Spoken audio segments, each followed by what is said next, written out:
is up, everybody? Welcome to another episode of Limited Resources. This episode number 406. My name is Marshall. I'm one of your Limited Resources, and joining me on the line, all the way from Denver, Colorado, it's Luis Scott-Vargas. Luis, welcome back. We missed you last week. I had a fun show with Ryan. It was kind of cool doing the old walk back through time, but I'm glad to have you back. Yeah, I'm glad I got invited back on the show. It was a bit of a sweat, but here I am. We've got a pretty jam-packed show for you this week. We've got the Hour of Devastation Sunset show. We've also got the rules and mechanics for Ixalan as we start to look forward, and we'll even touch on the exclusive LR preview cards that we previewed last week. Just throw our thoughts out on those before we wrap things up. The Sunset show is always my favorite show. Why? Because it means we're done with whatever set we're on.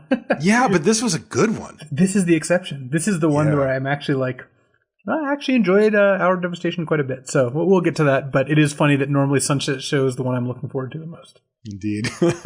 All right. So first things first, our sponsor, channelfireball.com. They do pay us to say that, unlike any other episodes that we've done. Channel Fireball, of course, is the place to go to find everything you need magic related. It's okay if someone who's not on the episode gets paid for an episode, though. And then later distributes. We can discuss that if you'd like. But I would say Outlook not so good. But but CFB, the place to go, right, on the internet for everything you need magic related. They are a massive website with a full selection of magic products as well as awesome free content. And there's been some really good stuff on there of late. Luis, you've had a few draft videos go up, like maybe some cube or some throwback draft or something like that. Yeah, I even though Hour of Devastation is awesome, we're a little overstocked on that. So I've been told no more of those. But I have a Ravnica draft up, which I think was pretty cool, and I have a Dark Confidant in it. No spoilers. Ooh. And then Modern Cube is up right now, so I've recorded a couple of those, and Modern Cube is a ton of fun. I always love cube drafts. And if you want to delve a little further back, I actually have some really good vintage cube drafts there too. So there is a lot of me drafting on the website. Okay, yep. So you can look forward to that. By the way, I have to tell you this really quickly. I was rooming with Reed when we were doing coverage in GPDC, and we were talking about something I can't remember, and I mentioned your Oblivion Ring game, and he's like, "What do you mean?" And I'm like, "What do you mean? What do you mean?" I'm like, "The Oblivion Ring game that Luis did on Moto, like all those years ago or whatever." He's like, kind of gave me a look. I'm like, dude, get over here. So I pulled up the clip and I made him watch it. He loved it. He had never seen it. I'm like, wow, you're a real Magic player now. To date, our most watched video, I believe. It was too good. I'll find a link for it and put it in the notes for anybody that hasn't seen it, because it has been a long time. But yes, you can find those type of things and more on channelfireball.com. Of course, the show is also brought to you by you via the Patreon. We do thank each and every one of you for helping us out, and going on patreon.com/limited resources. You can find out all the details there. One of the cool perks you get for being a patron, that's right, you get to ask questions for the question of the week. This one comes from Jeff, who says, "Hello, Marshall and Luis. What makes a good draft set for you guys? I find I like different sets than you seem to like, so I was kind of curious." And of course, that will come up as we talk about Hour of Devastation and kind of send it on its merry way. Where does it fit? How much do we like it? But what are some of the things that come to mind when you think of what makes a great draft set, Luis? For me, I think the number one predictor is whether you have good build-arounds, because cards that, when you take them, change the value of other cards in the format are exactly what I'm looking for to have a limited experience. Because it's not as interesting to me if you can set out a common pick order and then you just generally go with that order. Sometimes you'll take the 2 over the 3 because you have a lot of 3s already or whatever. Mm-hmm. But when I take cards that completely a card like Drakehaven that completely changes the order, where all of a sudden you're going to take a mediocre cycler over a good card, that's what keeps Limited fresh to me, because that means every draft could be very, very different than the other ones, rather than something like Magic Origins is one of the sets I actually like least, because all the build around sucked, which means you just always drafted a curve and picked up some removal spells. So I think that's the biggest overall predictor for me. Yeah, the ones that I tend to like the most are the ones that have answers for basically everything at common. I really find that, that helps keep things more balanced out where you have a lot of choices. Look, you still only get the same amount of removal, but if the removal tends to be a little bit more broad and can answer some of the bombs I like, and generally I like a balanced format. I mean, I tend to prefer the slower formats and the slower decks where you really have a lot of room to work. But truthfully, I'd be quite happy with balance. I want to be able to draft. I don't want any archetypes to be just completely unplayable. I think that makes for a less fun experience. Okay. You ready for the last Crack-A-Pack for Hour of Devastation, Luis? Oh, yeah. This one comes from Dean from GPDC, who says, Nerd So Hard University. All right. Hopefully you graduate. Dean. All right. Let's see what we have here. Well, we've got an Avon Reed Stalker. That card ended up being wildly unplayable. Yeah, this is the 2/3 flash for flying for 4. That's right. Active Heroism. Mediocre combat trick. Okay, Puncturing Blow. This is one that we kind of had to change our evaluation on, but it's still playable. Still good card. Yeah, Puncturing Blow is fine. Just maybe a little worse than we thought originally. Marauding Bone Slasher, the 3/3 for 2 and a black. Can't block unless you have a zombie. Pretty good in zombies. Not bad, but worse than Puncturing Blow. Yeah. Crash Through. That's the red sorcery that gives your guys trample and lets you draw a card. Card ends up seeing a little bit of play in the blue-red deck, but otherwise sits on the bench generally. Here's a pretty good one. Oketra's Avenger. Funny that this card has perhaps the highest delta between how good it is and how likely I am to actually pick it. Yes. We are not on the Oketra's Avenger train, though. No. I think that you should probably take it over Puncturing Blow if your goal is to win the most matches. Okay. Oh, that's a weird paradigm under which to look at things. Strategic Planning. I do like strategic planning, but I'm not taking it over either Avenger or Puncturing Blow. Yeah, while prepping for the show, I realized that I like strategic planning a lot more than most people. Spoiler alert. Desert of the Glorified. Oh, yeah. All right. Well, this is the Black Desert, and I am right now on Black Desert over these other 2 cards. Same. It's so crazy, but I am too. Scrounger of Souls. That's a 3/4 lifelink for 5. No. Imaginary Threats. Did you ever see this cast? No, I saw it cycled. But I've never seen anyone cast it. Did you ever cast it?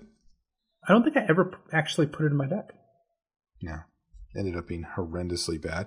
Resolute Survivor. So here's a gold uncommon. This is the red, white, and 1 for a 3/3. And you can exert it. And anytime you exert a creature, you get to drain your opponent for 1.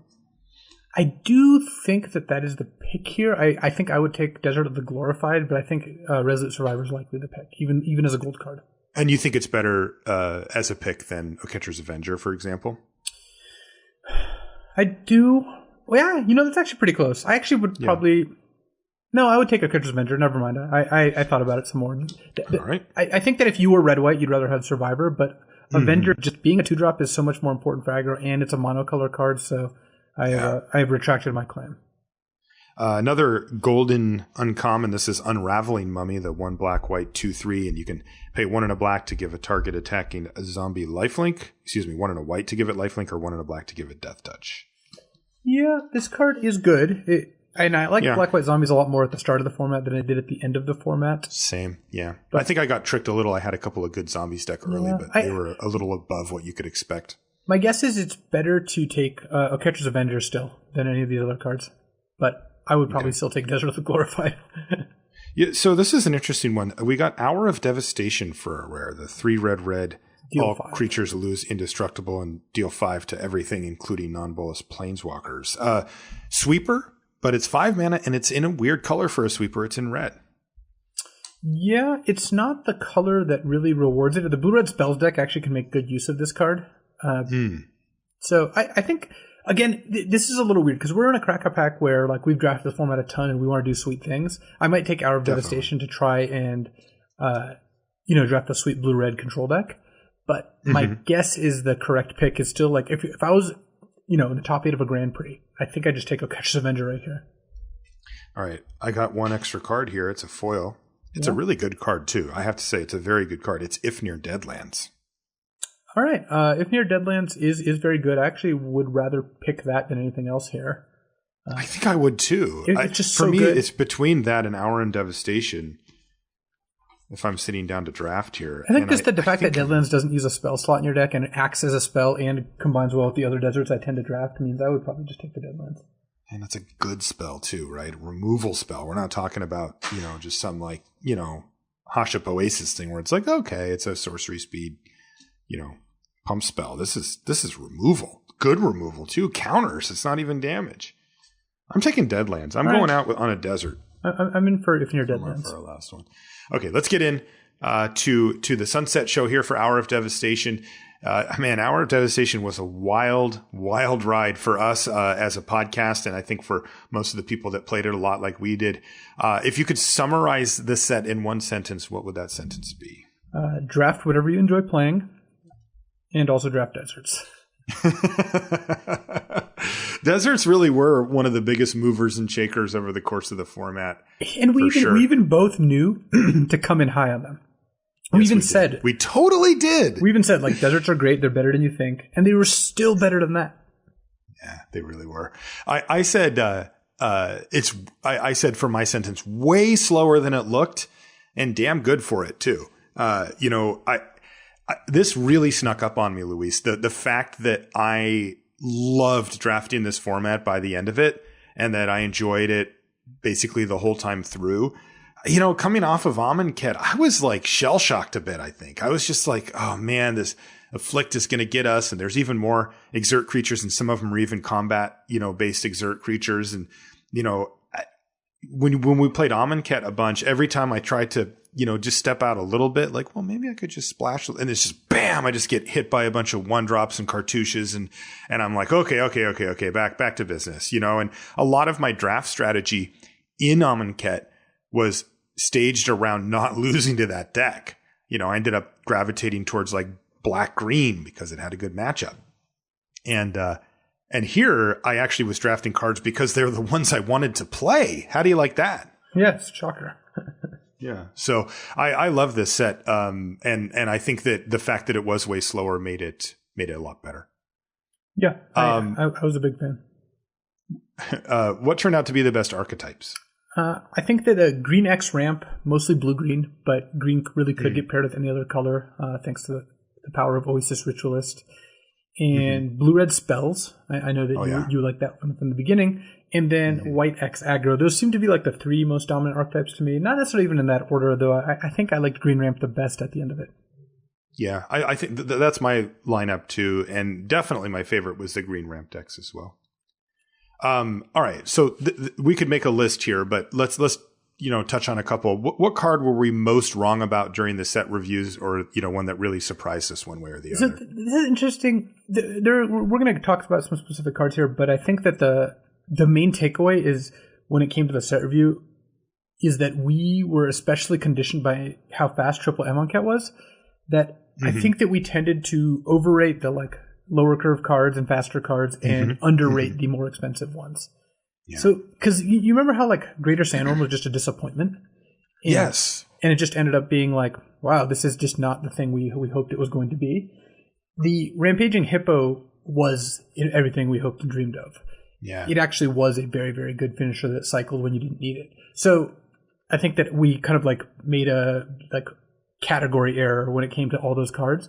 If you were to pick an individual card, I think the one that moved the most for me was Wall of Forgotten Pharaohs, because we basically dismissed that's a good example. We basically dismissed it. This is the 0-4 that pings if you have a desert either in play or in your graveyard. And at the end of the format, I thought this was a great card in any deck. Yeah. Yeah, I remember playing that one early and being like, oh, this is pretty good if I had a lot of deserts. But, one of the cards that jumped out to me, just as one that moved and shook a lot was Oasis Ritualist. It's, I don't know. How did we come in on it? I think we recognized that it was powerful, but we're cautiously optimistic about it, I guess I would say. Yeah. And, it ended up being a card I really wanted, right? I mean, it ended up being a card I was really, really good. Really good, yeah. And then another card I just want to mention, because I always think it every time I see it, is Fervent Paincaster, because wow, that card's just so much worse than it looked. Yeah, why is that? I don't even know. I still don't know. It seems like it stood be okay, but it just ended up being really just not very good. This is the 3-1 that pings, and you have to exert it to ping a creature, and it just ended up not really doing what you think a pinger will do. Yeah, I mean, I wouldn't call it a bad card. I still drafted it and put it in my deck. I liked it in the blue-red deck, for example, but I agree it did not live up to its hype. I really thought that was going to be a go-to card. Honestly, I don't. It's so weird how that works, isn't it? How some cards don't live up, but it's hard to pin down exactly, why they're not as good as you'd think that they would be. And this seems to be one of those. Yeah, totally. I think it's going to take that secret to its grave. What about underrated cards? What were some of the cards, that slipped under the radar a little bit, or that didn't look so good when we did our review, or when we first started drafted, and now we actually play a lot of? The deserts, we touched on it before, but the deserts, even though we rated them highly, they were still underrated. I actually think it's arguable that deserts, if not the best, one of the best commons in every color. I think that these next three cards are all very closely tied together. Vile Manifestation, the cycling Tarmogoyf, Countervailing Winds, the cycling cancel, so kind of like Cryptic Command. And then Moaning Wall, which is essentially a cycling removal spell. Did you just say kind of like Cryptic Command? Yeah, Moaning Wall. Like, I let you slip with cycling Tarmogoyf, but my God. Well, Countervailing Winds either counters a spell or draws a card. I guess you can't do both at the same time, but it's pretty close. And then Moaning Wall, which looked like complete crap, but is actually essentially a cycling removal spell, like a Terminate of some kind. So I think that... Come on, man. I did like Moaning Wall a lot, though. Yeah, like way more than I thought. Being really good. Yeah. But I wouldn't quite call it a cycling Terminate. That's a little much, don't you think? Okay, maybe a little bit much. It can only kill creatures without flying, so... What about the most controversial cards? The ones this is actually a set that's very high on them. Sometimes we go into the Sunset Show and we're like, what was controversial? We try to remember. Here it's just like Torment of Scarabs, Torment of Hailfire, Vile Manifestation, Hazaret's Undying Fury, Imminent Doom, and it's like, yep. Yeah, and they kind of continue. Like those ones are, I think, will kind of always be like we never really came down, on exactly where those ones go. We each have our own opinion, but the thing is, normally there ends up being some type of a consensus, like at least between you and I, but often, among the limited community. And for some reason, these cards seem to defy that even to this day. So where did we come down on this? Let's just let's put a little stamp on these and say, well, where were we? Torment of Scarabs has still seemed bad to me, except in sealed or in a fairly aggressive black deck. Okay, I like it. You do like it in general? Yeah, I do like it now. Yeah, I play it a lot. I think Torment of Hailfire is actually good. It's just a good finisher. Yeah, I think that's just a good finisher. I think I've gone pretty on record saying Vile Manifestation is great. And I think it's medium. Hazaret's Undying Fury I've been very impressed with too. If it's at the top of your curve and like the last spell you cast, I think it's really good. So I did finally play one, by the way. Yeah, was it good? It's good. Yeah, it was good. I mean, I'm not saying it's the best card ever. I'm not just quite like as... a 4-for-1 that also casts all the spells, so... So I don't know. Like, it's like, I wouldn't quite go that far. You end up 3 cards and up like 10 mana, basically. Come on, that's not true. It's just not, none of those things are true. The card is fine. I ended up being like, okay, yeah. Like, I kind of went with what you had told me. Cause, I did not like this card when I first saw it. And, you said, well, it's not as bad as it looks. And that's kind of where I came down on it. I played it and, it was worth the 6 mana, I suppose is how I'd put it. Yeah. And then Imminent Doom, I think, is just a legit build around, not a card I'm first picking, but a card that does its job. Right. And it wasn't. We didn't have it at that. We had it as an F, just don't even look at it. And once I realized that it should have been a build around, then my mind kind of wrapped around it. I'm like, oh, I see. Okay. And because it does pay you back. I mean, that's a powerful set of effects if you can make it work. It's just, making it work can be kind of tricky. Thank God for Crash Through, I suppose, is a lesson from Doom. Traveler's Amulet. Yeah. Because seriously, like it's on color and both of those cards, and we know how hard it is to find playable 1-drops in limited. That rule kind of broke for Amonkhet, but it was back in effect here. Or there's not that many ones that you really want to play. Did you have a favorite artwork in the set? Yeah, Endless Sands, specifically foil Endless Sands. Oh, that does look insane. I've seen one of those. It's like almost fully reflective. Yeah, it actually hurts to look at, especially on like Magic Online. Oh, I haven't seen that. I've seen one in real life, but not that. The one artwork that I really liked was Bloodwater Entity. Is that because you got to draft blue-red? No, I'm just talking about the picture. Like, I don't care. Like, even if it was unplayable, I'd still think it's really just fantastic art. Let's see who did the artwork for Bloodwater Entity. This was Victor Titov. And man, he really crushed it. Nice work, Victor. I am a big fan Victor of that. Did Victor sponsor you to say that?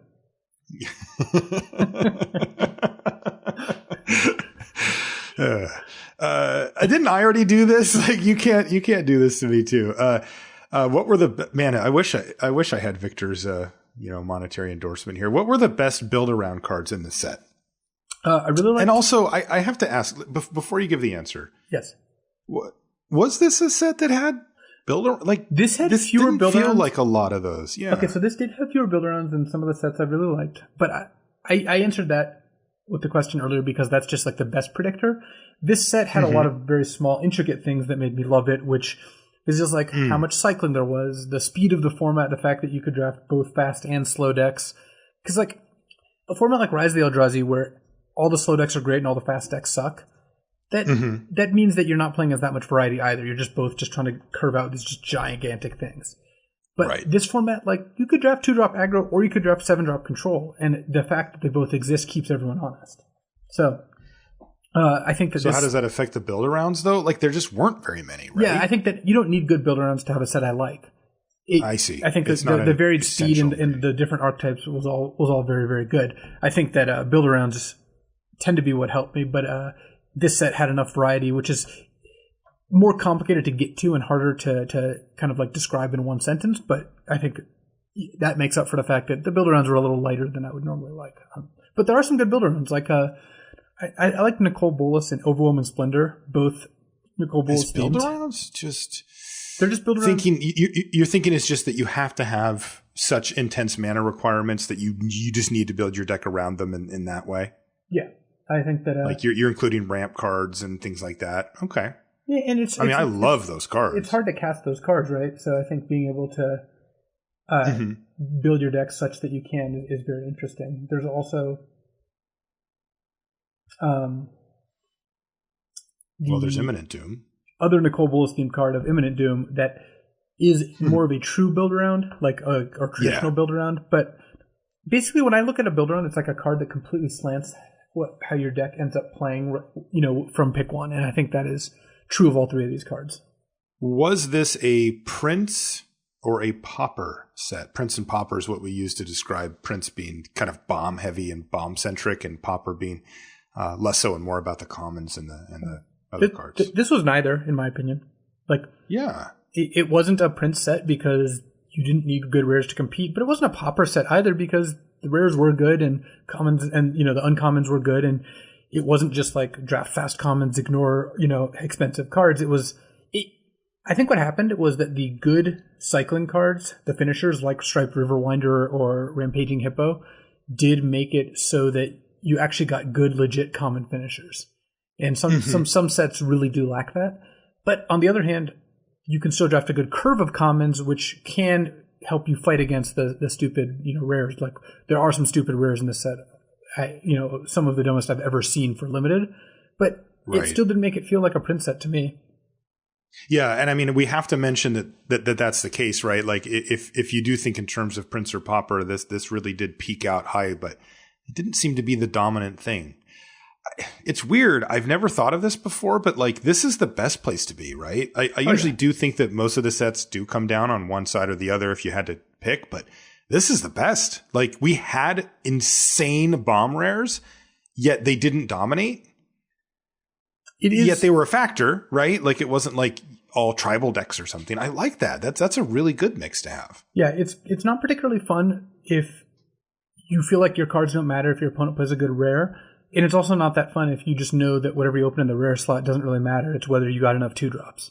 So it's like when you open a good 6-drop flyer, like a Sphinx or of some kind, and you're like, well, this doesn't matter because they're going to play 1-drop and a 2-drop and a 3-drop. That's not as fun as being excited about your bomb rare without having it completely dominate every single game where it's cast. Right. What was the biggest groan test What was the overrun of the set? It wasn't overcome, actually. There is an actual overrun in the set, and that was not the biggest groan test. No, it wasn't even close, actually. It ended up being a mediocre card somehow. Like, it still held a lot of power, and there was a archetype, the green-white was fine with having it, but they kind of got a better version for cheaper with Appeal to Authority.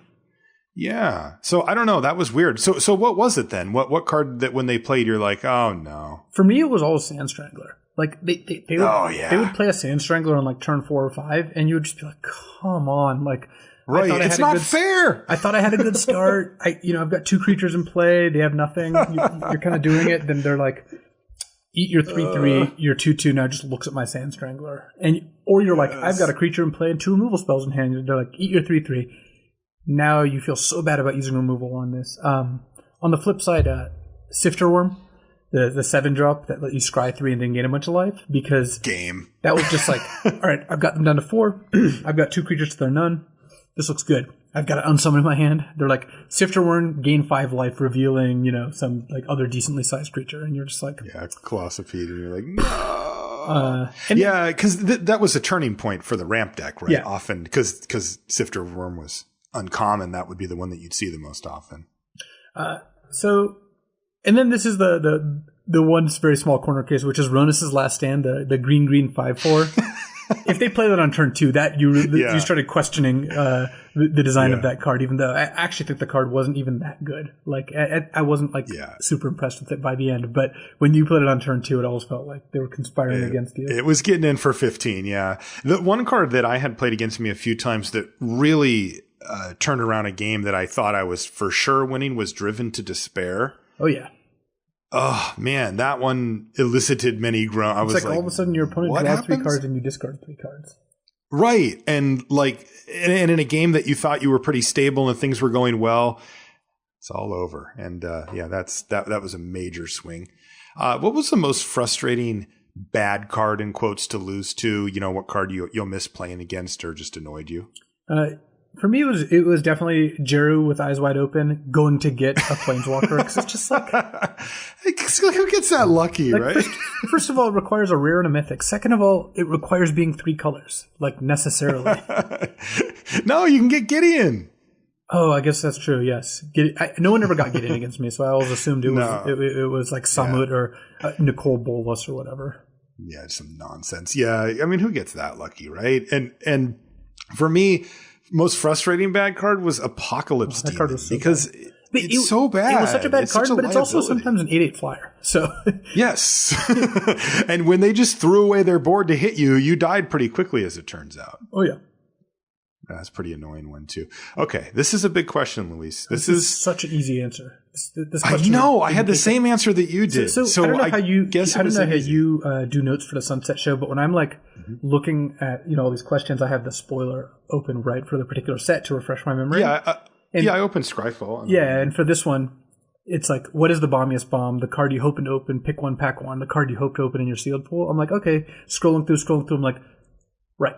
It's the Scarab God. It was followed by the Scorpion God. Yes, it is the Scarab God. Followed by the Locust God. All 3 gods are essentially tied. They were stupid. They were so stupid, right? Scarab God is like, I did a sign off a while ago about the best card, like the Hall of Fame of limited cards, essentially. And I think Scarab God belongs on it. Like, if I had to pick, like, wow. I don't know what number. Like, it's not in the 5 best limited cards, but it's probably in like the 15 best cards in limited. Just because it's a 5-mana 5/5 that if you untap with it, you win the game. If you play it on 9 mana, you win the game. It doesn't die. Almost all the removal doesn't kill it. It actually has built-in protection. Like, it's just... I mean, I'm not going to miss playing against these cards, though I am going to miss playing with them. Yes, I agree. Scarab God is definitely the one that I had number 1 as well. And it's crazy that that's the one that stood out to both of us, too, just because the other 2 are so great. Yeah, Locust God and Scorpion God were no slouches either. Like, you weren't going to win the game, like, regardless, if that ended up happening. The set would be better without those gods, right? I think just that for take limited those out gameplay, or power them down. The problem is these and like Glorybringer, they don't add much to limited gameplay because these are the Prince cards. These are the cards where like you can have a good intricate game of limited, then one player, regardless of which one, can play one of these cards, and the game is effectively over unless there's this very specific answer. It's just not that fun, and it's not that fun even when you're on the receiving end of it. So, and I got to consign to oblivion away a Scorpion God, and I even got the extra bonus of my opponent not knowing that it was going to stay in the yard. So they're just like, "Can I get it back?" I'm like, "No." Did you ever struggle to survive one? I did that once. I don't think I did. Yeah, no, that's kill it with struggle, shuffle it with survive. So, and then hope they don't draw it again. Yeah. What was the best common for each color? We'll start with white. Catcher's Avenger was the best common for white. It was. I don't think that's particularly controversial. No. What about for blue? Blue. It's funny that right now, gun to my head, I'd say Unquenchable Thirst. Yeah, I know Huey had that really. In fact, he had that as just the best common for a while. I don't know where he's at now. I doubt he's there, but I haven't checked about it. But I think you could make an argument for Desert of the Mindful, the Blue Desert. I think that Unsummon and Aerial Guide are also just very good. Like, blue had a lot of commons in like a narrow band that were all, I think, quite good. But I would go with Unquenchable Thirst. I would too. I do think that was the best. Green... Oasis Ritualist, did it actually get better than Ambuscade? I think more people in the world would say Ambuscade. I think they might be right. I think Oasis Ritualist is just like a tad behind it. I agree. I think it's Ambuscade. Remember thinking in terms of, pack one, pick ones. Ambuscade wins that fight generally, just in the sense that it'll go into multiple decks where you really don't want Oasis Ritualist in every deck. You want it in a big stuff deck. So I like Ambuscade there. Black. Torment of Venom. I don't think that was particularly close either. So your stuff. And what about red? Open Fire. So I definitely on Open Fire too. So what do you think the best common out of these was? I think because I think it's Open Fire. I think Open Fire is the best common. I think I would rather lead with Open Fire than any of the other commons, followed by Ambuscade. Okay. Yeah, I know that we've had people have talked about those three. Was just the best common for 4 of the 5 colors, and that's only because white didn't get a common removal spell this time around. Yeah, they got Sandblast. But yeah, which I guess that is their common rule spell, but that doesn't really count. No. Okay, here's another big question. We already talked about what the best, the bombiest bomb was. What about the mythic uncommon for the set? I think it's Sand Strangler, because I think that card... Excuse me? I think... How dare you disrespect? Emotional reactions aside, I think Sand Strangler is the uncommon you most want to open, and is the one that feels the least fair when you play it. It's probably just the best uncommon as well. Yeah. Like, I put River Hoopoe as the mythic uncommon because that card is really powerful in the right deck, and I love it, but also because it's really powerful. I think Sand Strangler is just a better card, though. I believe so, especially since you already are aggressively taking deserts. Yeah, you already are anyway. It does require a bit more setup, but it gives you such immediate impact where the Hoopoe does require a lot of setup to actually get rolling. All right, well, what's the worst card in this set? The biggest blank, the most last picked. My guess is overall Solemnity, the enchantment that says the counters can't be placed. I think Crook of Condemnation, Life Goes On, and Refuse to Cooperate all have merit there. Refuse to Cooperate, I guess, is marginally playable. Even though I'm going to say Life Goes On is the worst thing. Can I just do that? Because it's like a pure life gain spell, and I don't like those. Let's just go with that and move on. Well, no, I have to tell you a story now. I'm sorry. It's very short. I had an opponent play... I had an opponent play 3 of them against me in a draft last week, all for full value. So they started at 44? Yeah, I somehow pulled out the victory, but I thought that was pretty awesome. Yeah. All right. Which card was the most begrudgingly playable? Harrier Naga. Yes. Isn't it crazy? It's a 3-mana 3/3. It's supposed to be good. It went down a lot, and now you're like, fine. Just turns out that green decks weren't really interested in this. I think that the green-white aggro deck was. Almost no one else was, though. So when you played it, it was always just like, eh. Yeah. Also, we never answered the question, hairier than what? Is there a card you'll miss drafting? The Cycling Deserts. I always felt like I wasn't going to have good games when I had 3 or 4 Cycling Deserts in my 17 lands. For me, it's actually Oasis Ritualist. Not because, the card itself was good, but it wasn't it didn't add, we know about these type of abilities. Oh, it taps for mana. Like, wow, that's really exciting. It's not. It's kind of a boring card to put on the battlefield. But when I took it, I knew it meant I was going to go deep. Like I'm looking for 7 or 8 drops, and I'm playing all these colors and stuff. And so I'm going to miss drafting it just because of the feeling I got when I took like a pick 2 or pick 3 Oasis Ritualist because it kind of meant the world was all in front of me. Whatever I opened, I could play the world it. is your oyster. I like that feeling. Yeah, indeed. What was the LSV-ist card or the Martialist card? This is actually pretty efficient. It is, yeah. The answer to this question is River Hoopu. Yes. It just is. I mean, this card is exactly what we want to do. It's a defensive, flying blocker that gains you life and draws you cards. I don't really know what else there is to say there. I mean, there's nothing else in life as far as I'm concerned. What was my soapboxiest card? I think that it might have been Torment of Scarabs. That's the one that you had thought of. For sure, I ended up liking the card. And I do. I think it's actually a pretty powerful card. If you're willing to build around it a little bit and play your game around it as well. That said, I think people probably overdid it a bit that think it's just mono awesome. It is a hard card to make work, and it doesn't always work. We had a match on camera at a GP where guy goes cycle in the first turn or two, he's 1-drop cycles and 2-drop cycles. And his opponent just builds out a normal to good board. And then on turn 4, the play is Torment of Scarabs, curse you, go. And the opponent's just well, then I just win. They just basically won on the spot. And that happens all the time. So I definitely have a spot on my soapbox for Torment of Scarabs. What card do you still have to read when it's cast against you? My answer to this is actually a little deceptive because the card is Nicol Bolas because I never actually got to cast Nicol Bolas. So every time you should have taken it. Well, I would have. I never. I'm sure you passed a bunch of them, but no, I literally never did. And what that means is I don't actually know what all the abilities do. Though I think I do now. But every time my opponent cast it, I read it. Except, like I said, it was deceptive because after reading it, I just scooped. So it wasn't as interesting as you might think. It never really got seared into your brain because they didn't use the abilities on you. The card I always read is Endless Sands because it's not a card that you cast. So I can't be oh, can I see that? It's it always sits there back by their lands, and I'm how much? I know what it does fundamentally, but I could never remember the second ability, how much it costs, and if you have to tap it, and when they come back, and all that nonsense. Endless Sands was the one I always had to look at. There's a lot of cards in this set like that, though. What was your most drafted card on Magic Online, Luis? Countervailing Winds by a decent amount. I was just at the end of it. I was just had 2 to 3 in every deck, and no one else seemed to want them. This card ended up being very good. Oh yeah. Way better than it looked. Right there. Well, right. Okay. Yeah. Mine was Strategic Planning. Right. We mentioned that earlier, but we've touched on this before, but your most drafted card is always going to be not a great card or not an amazing card because you don't get to draft Open Fire more than any other card. Everyone knows it's good, but it is going to be a card which you value just a decent amount higher than the general populace. Yeah. And I think that actually, interestingly, I think Strategic Planning fits that description perfectly.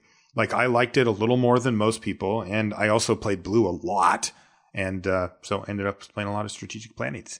Okay, this is a big, put on your hard hat moment here, Luis. From a design and development aspect, how did this set fare? How are the mechanics? What were some of the wins, the losses?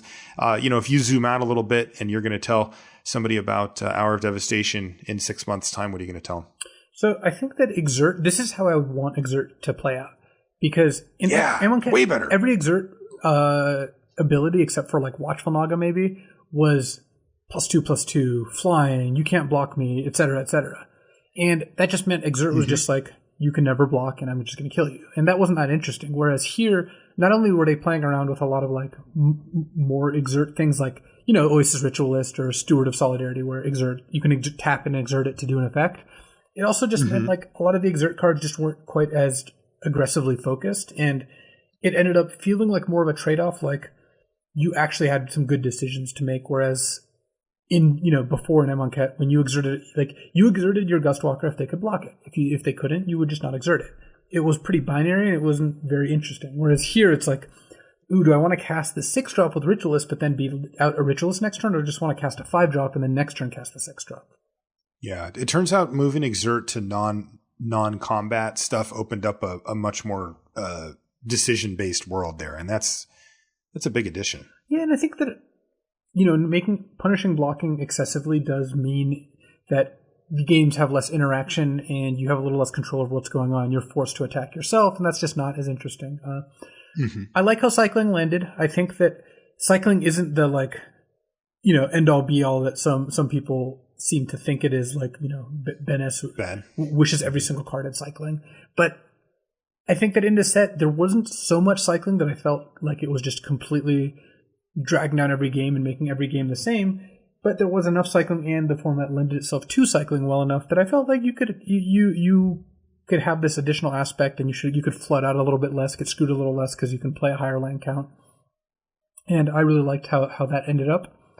You ready to go back to 17 lands? Oh yeah, that's the plan, right? I thought Eternalize was kind of a miss. Not that it played badly, but it was just the same as Embalm. Like, I don't think it played differently than Embalm, and was barely a different mechanic. So it's a fine mechanic, but Exert felt meaningfully different between the two sets in interesting ways. Eternalize felt the same as Embalm to me. And you know what's funny? I actually felt that Internalize was better, but that it should have just been all Eternalize. Like, Embalm didn't scale with the game particularly well. Yeah. You're flashing back these creatures that just feel weak for how much mana you were paying and at what stage of the game you were at. Were these 4/4s like they were like, whoa, that's a real card? It is interesting to note here as well, Luis, that of all of the Eternalized cards, and I don't know how this works from a set design perspective, right? But it's weird to think of it, but there were 2 common Eternalized creatures. 2. That's it. And they were both in the set. Yeah, and there was 2 uncommon ones. That was it. The rest, and then there was a cycle of 5 rares, 1 for each color. So it's like, man, they really had to like go all in. Like, if the 2 commons were Proven Combatant and Steadfast Sentinel, like those were not exciting cards, right? And I mean, they're commons, they're not supposed to be super thrilling, but I wonder if they, I wonder if they needed a little more wiggle room here to explore this design space or something, because it just feels like, they just ran out of room kind of. Yeah, and part of the interesting part about Eternalize was cards that had different, like, keyed off their power, so they were different when they came in versus when they Eternalized, and I thought that was cool. But overall, it's not that its mechanic was bad, but as like a follow-up to Embalm, I actually like your idea of just having it be Eternalized and just not having it be Embalm. I liked that you could draft basically whatever you wanted. Not like you could literally do whatever you want, it would work, but if you liked drafting a control deck, you certainly could. If you liked drafting a beatdown deck, you certainly could. And I think that that's good, because that means there's no player that's just left out, right? There's no player that's like, right. Well, I love Magic Origins because you curve out a lot. Well, what if you want to draft a control deck? Oh, you're out of luck. Or, I love drafting, I would just go back to Rise of the Eldrazi because I love drafting these control decks, but I like drafting beatdowns. Like, well, tough luck, Yeah. I thought the desert theme played out quite well. It was really good that deserts keyed off being in the graveyard. It would be really bad if they didn't. Yeah, that was a little stroke of genius there, I think, from the because otherwise you'd be like cycling your desert, then feel bad about it later. So yeah, it's also interesting for us, like especially for me, like as a non-game designer, to sort of reverse engineer that and go, they probably started off with it just being deserts, right? And then at some point, somebody goes, I really want to cycle this. And I don't oftentimes you want some tension, right? You want that. Well, do you want to cycle it or do you want to play it? You can't have both. And somebody said, let's just give them both and see what happens. And it was like, oh, this plays much better. And I was really happy for that. In general, there should be less tension than there is. Like, people tend to overvalue that. And I think this was a good example of like, there's no tension. Well, you should cycle your desert. And that is good. So.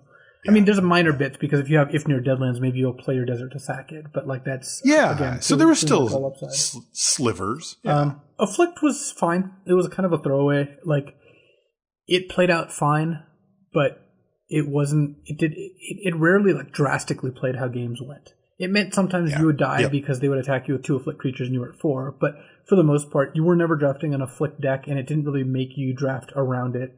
Like I said, in a meaningful way. But it was fine. It's just there. So from a big picture perspective, this was good. How do they do? Just because we liked it, was it good? Or I think just overall it had a lot of interesting stuff going on. It felt good and flavorful, and it was a format where people could again like kind of choose their path I think in a way that feels good. Like in a way that feels like I get this. Yeah. You don't have to understand the intricacies of the format to know that drafting a bunch of 2-drops can work out. Like if basically having a card like Oketra's Avenger be a trap is something that's dangerous, right? You open your first pack of Hour of Devastation that you've ever drafted. Midway through the format, you take Oketra's Avenger, and it turns out these decks are horrible, and everyone else just beats you. And you're like, but this card looks so good. What's going on here? That wasn't the case here. Here, the good beatdown cards did lead to a good beatdown deck. It was you weren't getting tricked by drafting zombies, for example, and that is good. I think, yes, your point that the very enfranchised players like drafting this set is true. That's not the end-all, be-all of a limited format, but I think that even people who weren't as looped in or people who like different things also had a good time with the set. So overall, I think it came across quite well. Yeah, I do too. This is a set I'm going to remember fondly. What did the format teach you? How did this make you better at limited? What are the takeaways? And for me, one of the ones that stood out was from a pure large format perspective here is that, things aren't always what they seem, right? And humans like us are prone to thinking that because something is going away or going one way, it's going to continue to go that way. And, even me, I put a lot of thought into this set before it came out. And I looked at the thing before we did the full card list, and I read every card, and I kind of, made some lists and stuff. And I was thinking about it before we did the set review. And I was wrong. I just missed by a lot still. And I think a lot of that was because of the kind of momentum in my head carrying over from Amonkhet, and I looked at the world as still being fast, and I put most things in that lens. And it turns out it wasn't. It was a normal speed format. And so therefore, if you drafted slow down cards, you could slow things down. And if you drafted fast, you had the tools to get quick. And I think that a lot of that was because of how Amonkhet went, and that was a mistake, and so that's the thing that I'm going to try to learn from it, is just to remember that even if things seem that way, and even if it seems like the new cards will, help augment that, is that what I want to say? Support that type of strategy.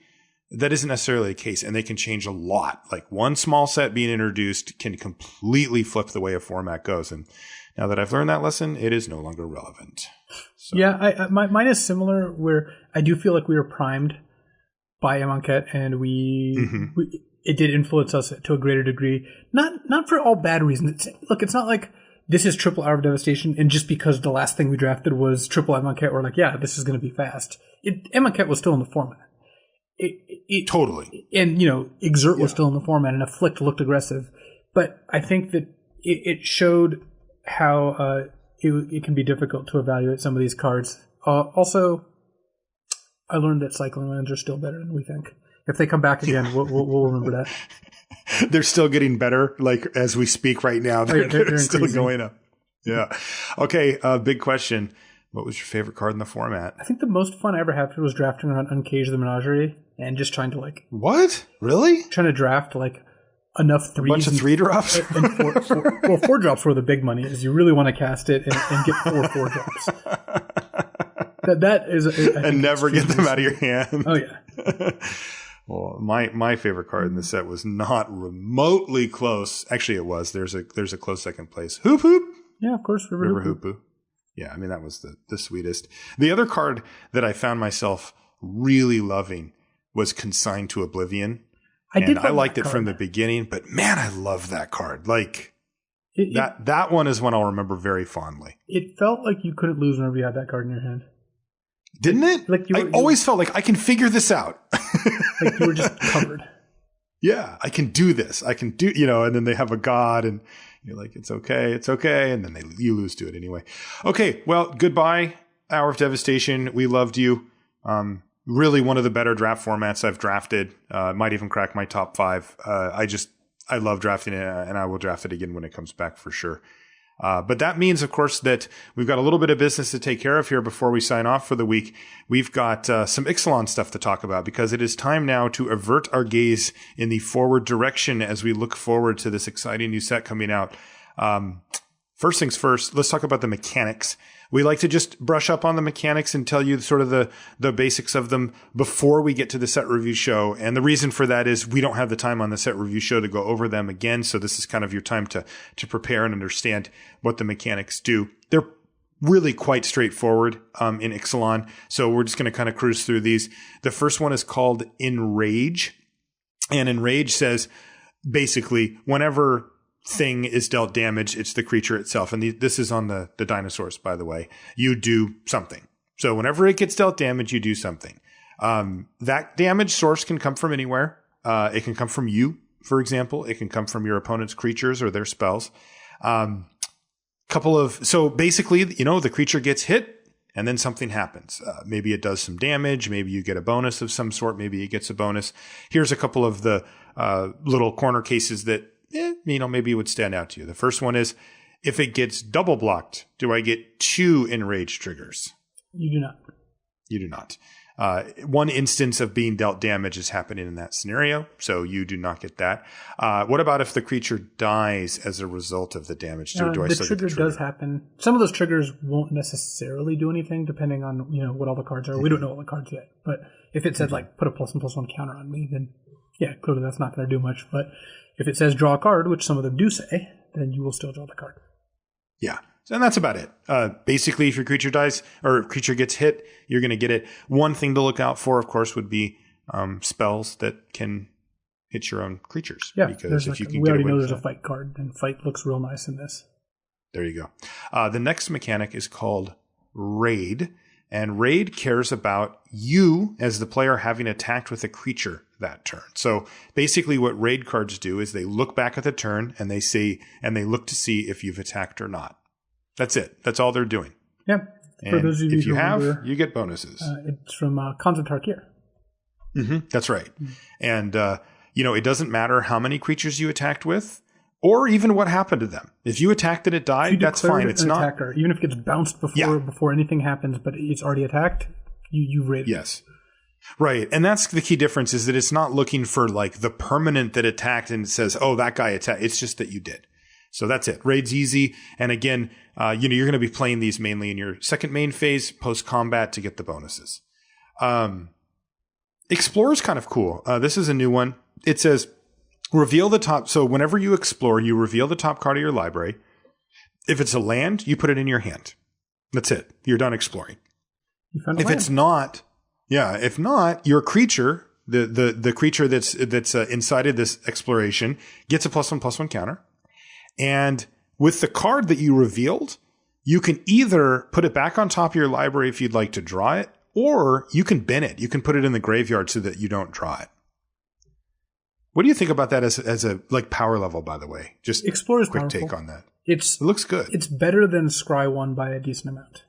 Because, first of all, if you get to land, you just draw it. So that's just, you're up a card. Second, if it's not a land, you not only get a +1/+1 counter, you essentially get to scry, because putting a card in your graveyard is actually even better than putting it on the bottom in most cases, because you're not going to get decked and limited very often. And some cards care about being in the graveyard, or other cards care about you having cards in the graveyard. So this is a powerful mechanic. It's a little complicated, but I think after once or twice, you're just going to be doing it like a pro and it'll be fine. I think so too. One little gotcha with Explore. Once the ability is triggered, it's going to happen. Even if the creature dies with that ability on the stack, even if it's the creature that put the ability on the stack, you're still going to get it. Of course, you won't have anywhere to put the +1/+1 counterpart if that happens, if it's a creature, but you do get it anyway. And then the last mechanic, and I use this loosely, our double face cards are back. Within Ixalan, they're a little bit different because they're all lands. They're all lands on the backside of them, I should say. Cards they're like artifacts or enchantments that transform into lands. Right, which is just kind of cool. You just always know it's going to be a land. A couple of things to remember. They do not leave and re-enter the battlefield, or leave or re-enter the battlefield. You might be used to that from Origins from a few years ago with Planeswalkers, but regular double face cards, when they transform, which is, by the way, the proper term for flipping, because flip cards were printed in whatever Kamigawa or something, even though everybody just says flip. So when they flip, they do not actually leave and re-enter the battlefield. And also they don't untap or tap as a result of that. So if it was tapped, it'll stay that way. And that could be relevant for these because they are lands on the other side that you likely want to tap. Yeah, we haven't seen all of them, but I imagine most of them don't end up tapping, just so that when they flip, you get to use it right away. Okay. Yeah.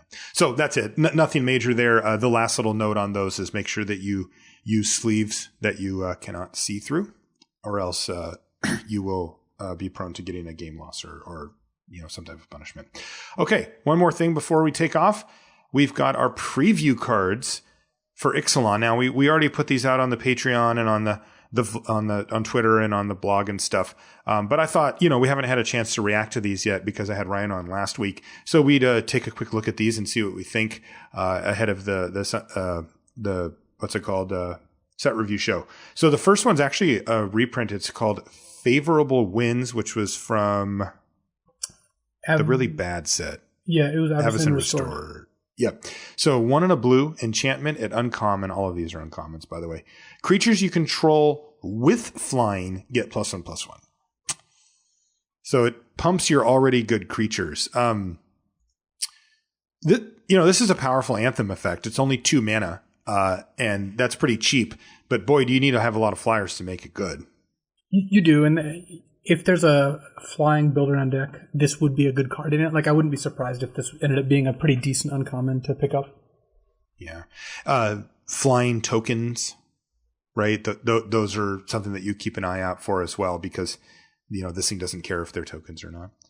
What about Stormfleet Aerialists? So she's a 1 and a blue for a 1/2 human pirate with flying.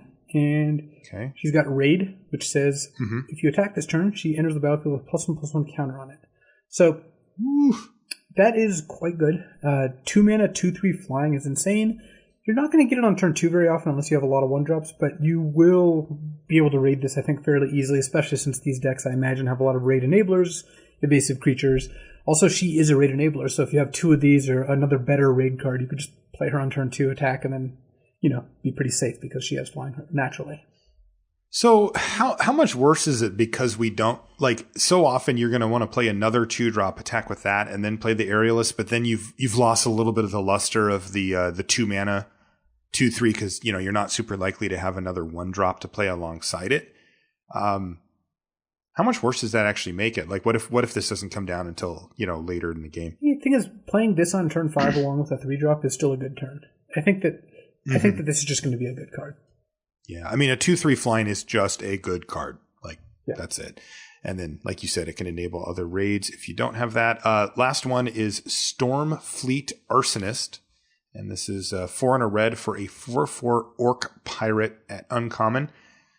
5 mana, 4/4. Yawn. But it's got raid. When it enters a battlefield, if you attacked with a creature this turn, target opponent, now this is interesting, sacrifices a permanent. Of course, they get to choose which one. This looks pretty good to me. That's interesting, right? They're mostly going to sack a land, or if they have a random token or a 2/2 out that they don't need. But that's still a 2-for-1. And this just looks solid. I wouldn't be excited about this card, but I think you're going to end up playing it in mere aggressive decks most of the time. Yeah, I was thinking about the peak case scenario for this where you're on the play and you curve into this, and it's actually pretty strong, right? Oh yeah. Your opponent, they've got 4 lands plus whatever battlefield they've assembled. If you play this and they have to sack a land, it's like a major setback. This guy's pretty big too. So yeah, Stormfleet Arsonist, I agree with you. The downside, of course, being that it is a 5 mana 4/4 in a slot that is generally pretty loaded anyway, and you don't need a ton of these. So even if the effect is pretty strong, it may be up against some other cards. Okay, well, that's going to do it for the show this week. We will miss you, Hour of Devastation, but Ixalan looks pretty cool, so we'll start getting lined up for that and get into the nitty gritty of it next week and see how the set actually looks once we get the whole thing in our hands. If you want to find our sponsor, that is channelfireball.com.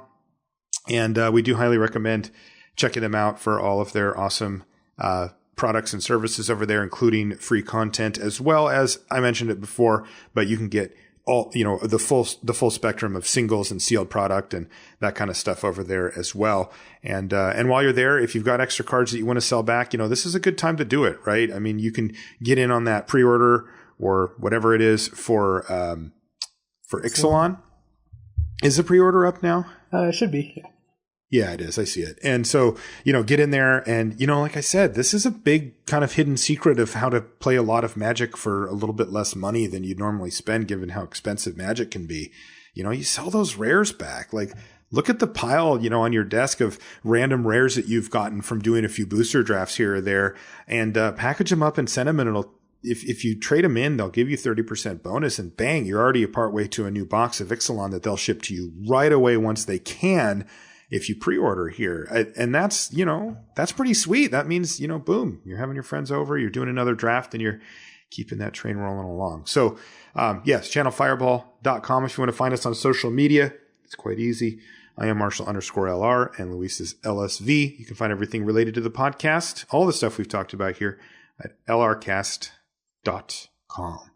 Thank you once again for hanging out. It was nice to see you, and we'll talk to you next week. So, Paulo wrote a pretty interesting article this week about sunk costs.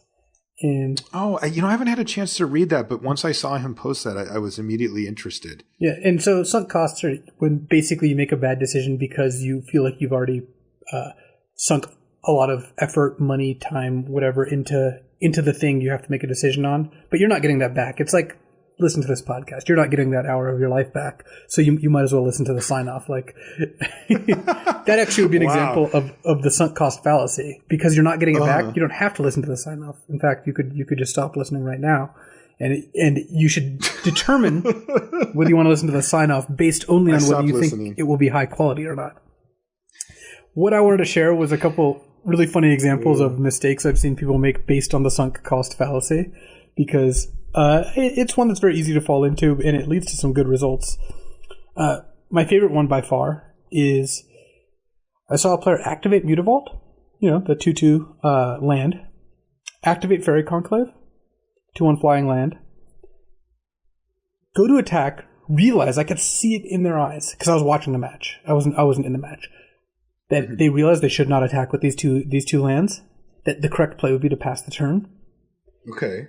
But because they'd already activated them, they felt not only too embarrassed, but also that they had already spent the mana. They might as well attack with them.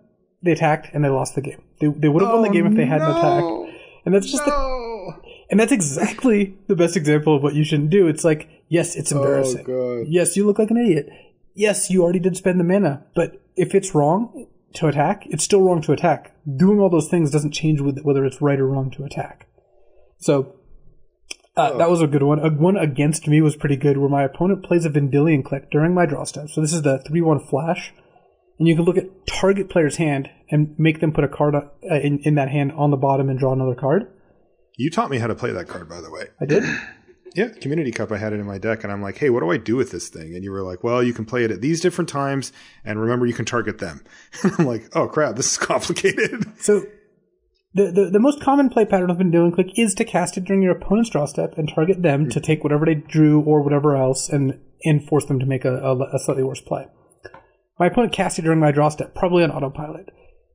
Again, as it resolved, I could tell that they realized they should just target themselves. They targeted me and ended up losing. And after the game, I talked to them because again, I just got this like. You just had the read. You just see this like deer in the headlight moments, where they're like, "Well, I already played it during your draw step. I should target you. It makes no sense to play it during your draw step and target me." And they had a card they knew was dead in the matchup in their hand, and they should have put it on the bottom and drawn a new card. And I don't know if it would have won or lost them the game, but again, they didn't want to look like an idiot. And looking like an idiot it's not fun, but looking like an idiot is part of playing Magic sometimes. And honestly, I think I would actually have more respect for you if you did that, because that shows a lot of discipline to realize you made a mistake, realize you're going to look dumb on board, and just take it anyway in order to make the best play possible. Yeah, I mean, both these examples are classics of taking a small mistake and really exaggerating it a lot. Like, you still have your Vendilion Click there, right? It's not. The key that Paulo points out, and the reason this happens, is you can either make a play that makes you look like an idiot on board, activating a Fairy Conclave, then choosing not to attack with it, or you can make a mistake by attacking with it that no one knows that you made that mistake, because it's a lot harder to tell. Like, if they Vendilion Clicked me on draw step, targeted me, I wouldn't have necessarily thought it was a mistake, because that's just how you play the card. But they would know it was a mistake, but they wouldn't be embarrassed.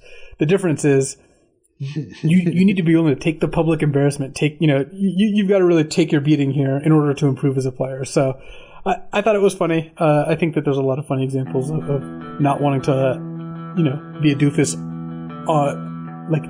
You don't want to be a doofus in public and do it in an obvious way, But it's still way better to do that than to have a lower chance of winning the game if you really care about the result.